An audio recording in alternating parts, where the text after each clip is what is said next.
보수 통합의 움직임인데 오늘 저희가 뽑은 주제는 개각과 통합. 개각은 이제 여권의 얘기인 거고요. 야권에서는 통합. 아무튼 뭐 다 총선으로 가는 길입니다. 장해찬 평론가님, 황교안 대표가 굉장히 분주하고 열심히 움직이는 것 같아요. 오늘은 수도권, 충청권 중진 의원들과 오찬을 했다. 계속적으로 만나고 설득하고 얘기를 해야 되겠죠. 일단. 네, 이런 움직임이 조금 더 필요한 것 같고요. 예. 최근에 사실 황교안 대표 리더십에 타격을 받은 것은 인재 영입일 겁니다. 박찬주 전 대장과 관련된. 그런데 그 인재 영입에서 결정적인 문제를 야기했던 건 무엇이냐?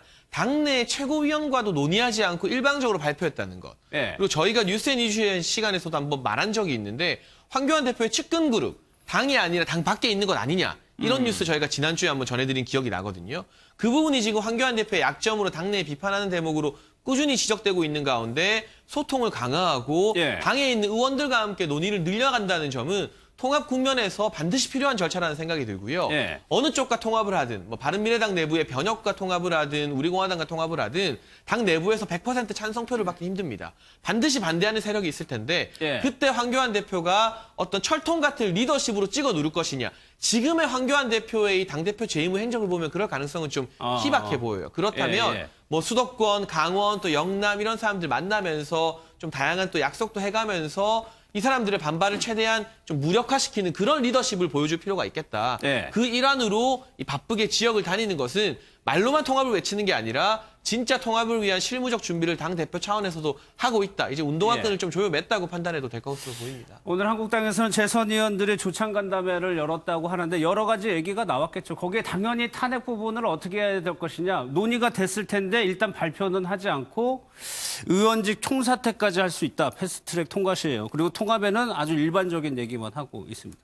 지금 반대편에서는 이준석 최고위원님, 원유철 의원에 대해서 상당히 좀 불신을 나타내고 있는데 네. 원래 원내대표 정책위의장 같이 러닝메이트였잖아요. 사이가 틀어졌던 겁니까?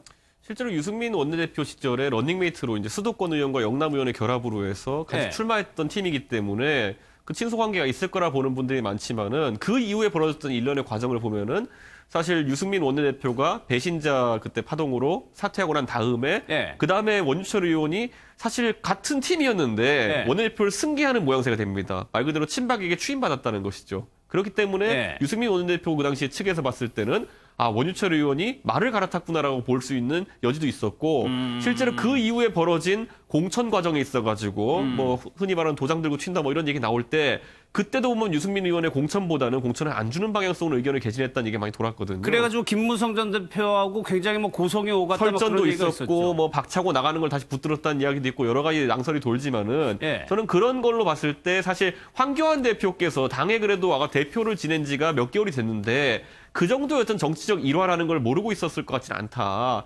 그렇기 때문에 유승민 의원과 뜻을 같이 하는 변혁이나 이런 쪽에서는 진정성이 있는 것이냐라는 얘기를 할 수밖에 없는 것이고 예. 또 그런 그간의 사정을 알고 있는 자유한국당 내 의원들도 좀 인선이 좀 약간 깨림칙한 부분이 있다 이렇게 지적을 할 수밖에 없는 것이겠죠. 예, 이 사진이 이제 과거를 좀 돌려보면 장해찬 평론가님, 김무성 대표하고 이제 원내대표, 당시의 대표하고 원내대표가 화해 자리로 해가지고 소주 한 잔 먹는 게 이게 유승민 의원을 두고 벌어졌던 갈등 때문에 화해하는 자리였고. 그렇죠. 지금 또 술잔을 주고받는 게 친박의 자장이 서청원 의원 그리고 예. 친 김무성계로 분류되는 김학용 의원인 것 같은데요.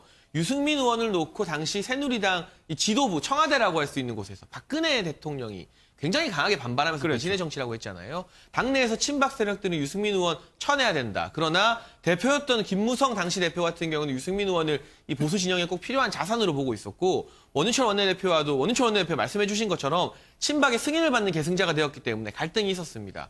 그러나 여기에서 손을 잡는 것 같았지만 불과 몇 달 지나지 않아 한 달 지나지 않아 총선 국면에서 또 친박과 비박 사이의 갈등 정말 격화되어서 좀 이루 말할 수 없는 예상보다 훨씬 못한 결과를 낳기도 했었는데 네. 이런 상황을 보게 됐을 때 갈등의 핵심 당사자였던 원유철 의원이 과연 유승민 의원 측과 통합을 논의할 만한 당사자인가 여기에 대해서는 문제 제기가 있을 수밖에 없는 것이고 예. 권성동 의원 같은 경우도 원유철 의원이 당사자로는 보이지 않는다. 예. 원유철 의원 원내대표 할 때 원내 수석 부대표가 지금 우리공화당의 대표인 조원진 의원입니다. 그랬죠. 어떻게 보면 이 인선은 바른미래당 변혁보다는 우리공화당을 바라본 인선이 아니냐 예. 이런 이야기가 나올 수밖에 없는 상황이라서요.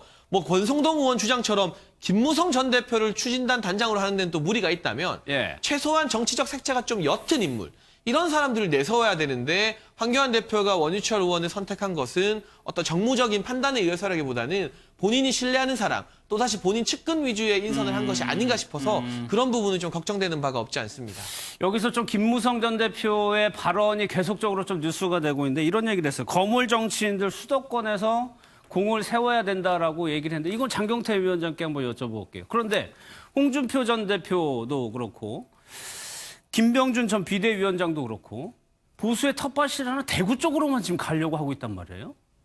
아무래도 이제 보수 통합할 준비가 너무 안 돼 있구나 이런 생각을 하게 됩니다. 소위 예. 이제 자유한국당 앞에는 세 단계의 보수 통합 과정이 있을 텐데 우리 공화당과의 통합 과정, 또 바미당 변혁과의 통합 과정, 그리고 안철수계와의 통합 과정까지 이루어야 뭐 보수 통합이라고 말할 수 있을 텐데요. 예. 사실 박근혜 대통령에 대한 탄핵에 대한 입장을 떠나서 사실 이 유승민, 원유철 원내대표 정책위 의장이었던 런닝메이트였던 이 두 분의 입장을 가지고도 사실 통합이 안 되는데 무슨 박근혜 대통령과의 통합이 얘기가 되겠습니까? 말도 안 되는 네. 것 같고요. 그리고 이 중진들이 자꾸만 이 소위 안방만 차지하려고 하고 있는 거잖아요. 예. 그러니까 소위 혁신의 과정 또 이 소위 탄핵의 과정 모두 다 2016년에 당선되신 분들입니다. 2017년 초에 탄핵이 되시기 때문에 모두 다 탄핵의 책임들이 있으시거든요. 또 그 예. 당시 2016년 3월에 뭐 공천 옥새 파동도 있었습니다만 그 당시 현기한 정무수석에 의해서 많이 좌지우지됐던 그런 그런 공천들 아니겠습니까? 그럼 20대 국회의원들 이번에 공천 받으신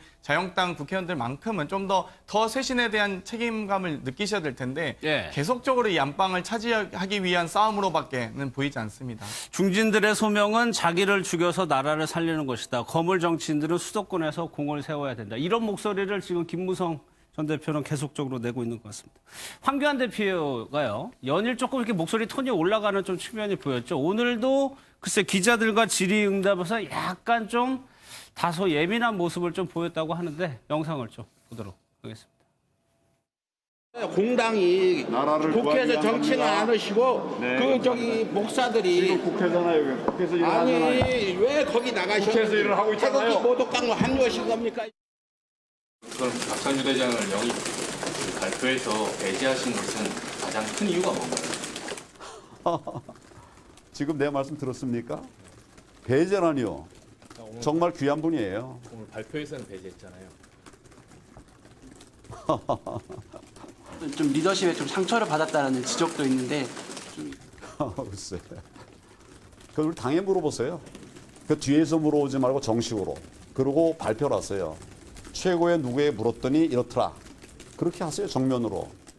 그거에 대해서 어떤 통합 논의나 이런 것들이 아니, 수시로 만나요. 근데 다선 의원분들에 대해서 불출마 얘기가 나온 이후에 또 만나시는 거래 갖고 특별한 뭐 이런 초선만 남은 초선 모임 초선들의 발언에 대해서 반응한 걸로 얘기하실 건가? 어제 재선들이 얘기했는데 재선에 안 만나고 다선 만나 이거 지금 물으시는 거예요? 아니에요. 글쎄 얼굴은 웃고 있는데 이준석 최고 글쎄요 정치인들이 하는 그런 화법과는 조금 다른 것 같긴 해요. 아무래도 이제 총선을 앞두고는 네. 사실 민감도가 그 당내 구성원들의 민감도가 올라가게 돼 있거든요. 근데 그 부분에 대해서 원인으로 지목되는 것이 본인과 본인이 하는 행위들로 되는 것에 대해서 상당히 불쾌함을 느끼는 것 같습니다. 왜냐하면 실제로 황교안 대표는 취임한 이후로서 그래도 중간중간에 뭐 실수를 할 지점들이 있었지만은 전반적으로 그 전에 홍준표 체제나 아니면 뭐 김병준 비대위 체제에 비해 가지고 당을 안정화시켰다는 평가를 받으면서 대선 주자 1위를 이제 그 보수 진영에서는 하고 있었거든요. 네. 근데 가장 큰 문제가 뭐냐면 황교안 대표는 지금 본인이 현역 의원도 아니고 어떤 정치의 이력을 평가받는 것도 아니고 단 하나의 지점 보수 진영에서는 대선 주자로 그래도 1등을 하고 있었다는 것인데 네. 그 수치가 최근에 열화되는 모습을 보면서 본인이 이제 본인의 정치적 자산이 잦아드는 모습을 이제 보니까 굉장히 좀 스트레스가 많이 쌓인 것으로 보인다. 그래서 지금 보수 통합이라든지 어떤 국면을 이끌어 나가는 리더십을 보여주려고 하는 것인데 예. 그것마저도 여의치 않다라는 것 때문에 다소 이제 정책 햇벌 모색하고 있는 것으로 보이는데 예. 사실 저는 뭐 지금 국면에서 이제 언론을 대응하는 태도를 보면 과거에는 다소 말실수가 있다는 평가를 받으니까 민경욱 그 당시 대변인이 언론 백브리핑 안 하는 걸로 이제 결론 지어가지고 황교안 대표가 이런 상황이 왔거든요. 예, 예. 지금 와서 재개하려고 하니까 또 그 사이 훈련이 된 게 아니에요. 그러다 보니까 저는 사실 그때부터 그 당에서 어쨌든 정치를 이제 한 지 얼마 안 되는 당대표에 대해 가지고 너무 차양막을 쳐놨던 것이 아닌가. 그러다 보니까 지금 오히려 더 엄중한 시기에 있어가지고 대언론 관계에 있어가지고 약간 삐걱거림이 보이는 것 같다 이런 생각이 좀 듭니다. 알겠습니다. 여권 상황도 좀 살펴보도록 하겠습니다. 양정철 원장이 아주 조금 굉장히 광폭 행보를 한다고 할 수가 있을까요? 글쎄, 조대진 변호사, 여권에서는 군기반장 역할을 하는 거 아니냐는 좀 전망도 나와요. 굉장히 경고성 발언도 하고 그랬거든요. 네, 그 스스로 이제 군기반장을 좀 자처한 듯한 느낌이 좀 듭니다. 그러니까 예를 들면 지금 이제 선거가 얼마 남지 않았기 때문에 청와대에서 많은 인사들이 쏟아져 나오지 않았습니까?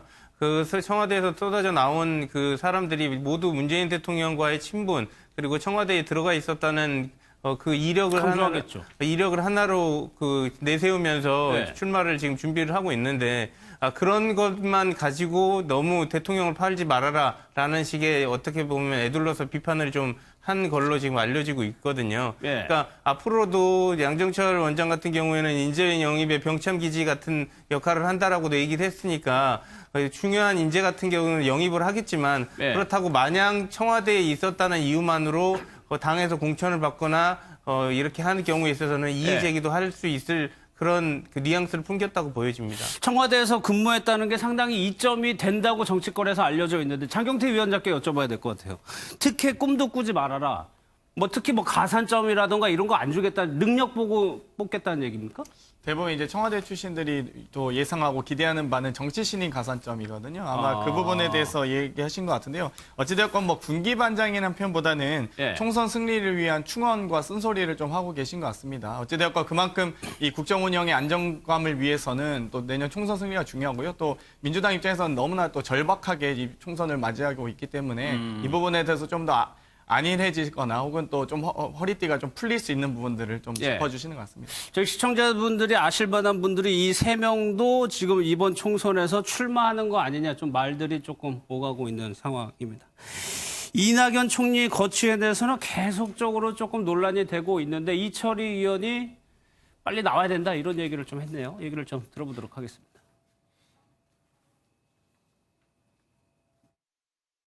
이번 총선에서는 이낙연 총리가 당으로 와서 당에 얼굴로서 총선을 치르는 게 전 좋다고 봅니다. 본인도 자기 대선에 나갈 뜻이 분명하다고 제가 알고 있고 지금 전체 후보군 중에 지지율이 1위라면 총선거, 국회의원 선거를 통해서 한번 저는 검증받는 게 좋다고 보고요. 또 거기서 리더십을 발휘해서 성과를 거두는 모습을 보여주는 게 저는 좋다고 봅니다. 이것도 장경태 위원장께 여쭤볼게요. 지금 외곽에서는 빨리 돌아와야 된다라고 얘기를 하고 있는데 당의 공식 당직을 가지고 있는 분들은 아직까지는 아니다라고 얘기를 하고 있거든요. 아마도 사무총장님께서나 혹은 수석 대변인께서 하셨듯이 아마 특별히 아마 구체적으로 혹은 또 실질적으로 아마 요구한 적은 없는 것으로 알고 있습니다. 아마 아무래도 이 국무총리란 직함은 대단히 무겁기 때문에 대통령께서 인사권 행사하셔야지만 당에서 예를 들면 소위 야인이 돼서 혹은 총리직을 누군가에게 인계를 해주시는 시점이 됐을 때 당에서 요구하는 것이지 아직까지 국무총리로서의 직무를 수행하고 있는데 당에서 갑자기 또 요구하는 것 자체가 국정공백을 야기시키는 거거든요. 그렇기 때문에 아직까지는 구체적 요구는 없는 것으로 알고 있습니다. 저게 굉장히 저는 불경스러운 메시지로 이제 청와대에 비춰질 수도 있는 게요. 요게요? 이게 지금 이제 결국 두 개의 태양이 맞붙는 것이고 야당의 지도자와 여당의 지도자는 누가 봐도 이제 대통령이거든요.